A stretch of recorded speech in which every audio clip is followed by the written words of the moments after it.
Welcome to 1416 North 6th Street, aka where the Eagles soar. This here is a how-to video on how to polish a turd.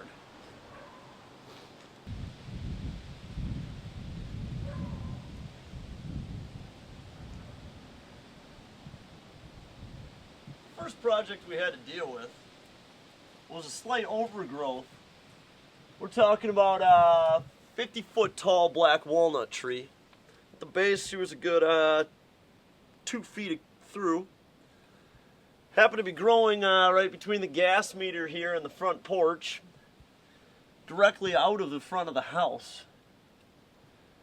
We were lucky enough that we dropped it, or Jeremy Marthaler dropped it, directly away from the house.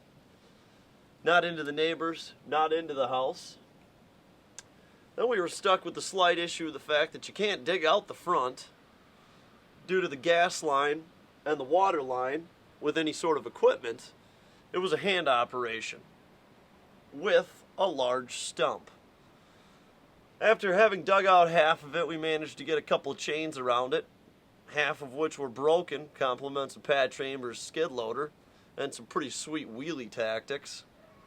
But the stump went and the dirt got moved, and we proceeded to pour some footings to build our new foundation walls.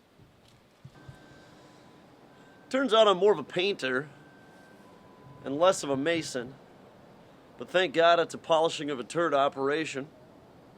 So it turns out course by course we figured out what we were doing and got the wall up.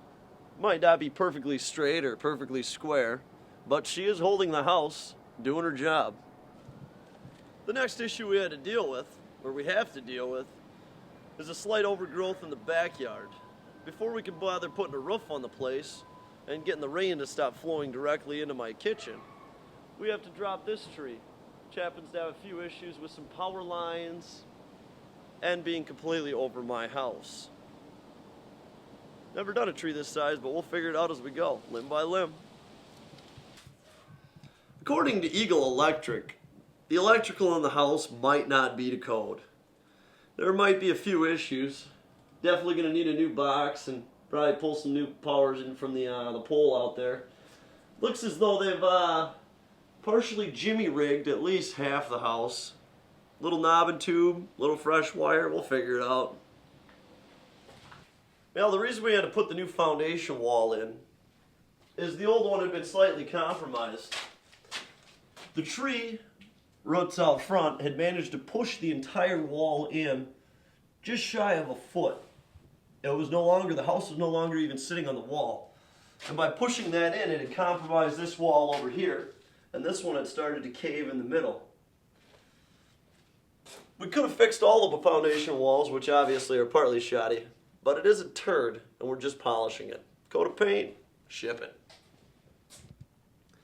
This may not seem overly surprising once you've seen the entire house, but upon purchasing it, this basement was actually one of the nicer areas. And by nicer, I do mean you could bear to be down here because it didn't reek so bad like urine and fecal movement that you were nauseated almost the entire time. I'm making the executive decision as far as saleability goes that we're definitely going to need a new furnace, if that one works at all, and we're definitely going to need a new water heater.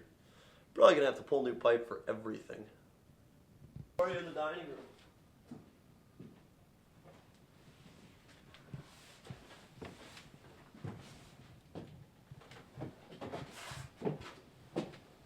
Hey, don't trip.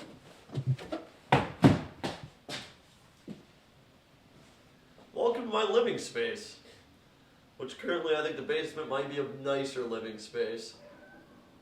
When I got the place, there was carpet through all these areas, multiple layers in places like going up the stairs. Possibly one of the grosser things I've done in a long time. Just cutting it out and rolling it up and breathing all of the dust that had protruded into it.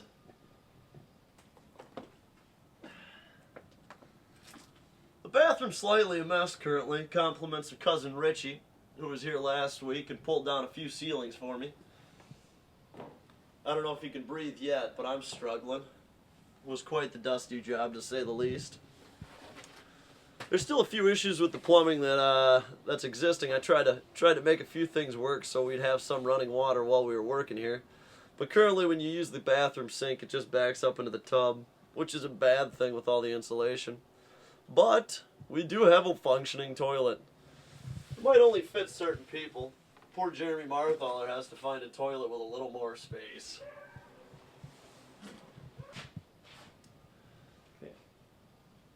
Once the tree's down, before we can put a roof on the place, we got a few drastic issues to deal with. As you can see from the front of the house, there happens to be slight cupping to the side roof. As you can see, the original structure is still in good shape. They still have the real nice shingle siding visible above this room. But as you can see, snow weight and poor construction and slight water damage over time have managed to actually crack and completely bow the majority of the supporting 2x4s on this roof. So it'll be a bottle jack pump up operation with some serious reinforcement before we're ready for any roof. The project today is window installation. As the weather's changing, I'm kind of scrapping. I could probably roof, I could probably cut down trees once it's cold. But it'd be kind of nice to be able to turn the heat on in the place. And currently, we're pretty much windowless. They're sitting in the garage and that's not doing me much good at all. So, shim it out here, shim it out there, slapping some vinyls. That's polishing a turd.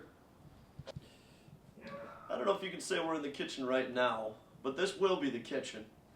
I got a window that'll be mounted above the sink directly in line with the next two rooms. Should open it up, add a little bit of visibility to the backyard. But before we can even think about any of that, all the walls got to go because of the roof. It's rained about 3 inches in the last 2 days here in Mankato, and I think a solid 10 or 15 gallons has rained down into my kitchen, which means there's a real solid chance that the walls aren't just moldy on the surface, they're moldy all the way through. We'll find out when we get to that stage. And the kitchen does have access to the patio, which will allow for a lot of nice little grill out dinners to happen. Well, I guess maybe once the patio's reinforced and restructurally adjusted. Currently, I think it's completely held up by the black walnut trees, which might make it stronger than when it was originally built. The garage will be a project for next summer. I think I'm going to tear off the front. The door is pretty much shot, and the other door is pretty much shot. I think I'll keep 2 walls. This roof's pretty much shot, but I think we'll maintain the pitch of that. We'll extend the front of the garage out 6-7 feet or so, which would mean new footings and the works. Rebuild the front, and then just custom frame in the roof to follow the pitch that's there. This was the beginning of the polishing. When I purchased the place, it was pretty disgusting up here as well. It didn't smell nearly as bad as the main floor or the bathroom, where I think the majority of the urine and fecal movement was spread. But it was still pretty rancid, to say the least. The upstairs bedrooms aren't exactly spacious, but I guess there's room for a bed, and there's a closet for some clothes. This was one of the few things that came with the house that I decided was a must keep. I haven't decided if I'm going to put it back up in the bedroom or not, but it's quite the masterpiece. And happened to be the reason that we named the property Soaring with the Eagles.